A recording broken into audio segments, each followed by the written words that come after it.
شوال المکرم کا مہینہ بڑی عظمت اور فضیلت والا ہے، کیونکہ ایک تو یہ متصل رمضان کے بعد ہے، یعنی رمضان کا یہ پڑوسی ہے۔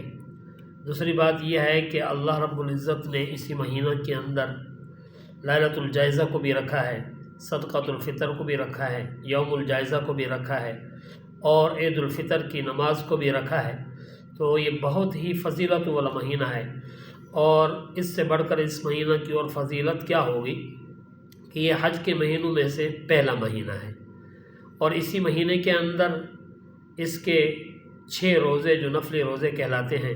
ان کی بھی بڑی فضیلت آئی ہے کہ جو رمضان کے بعد شوال المکرم کے مہینہ میں 6 روزے رکھ لے تو اللہ کے حضور صلی اللہ علیہ وسلم نے فرمایا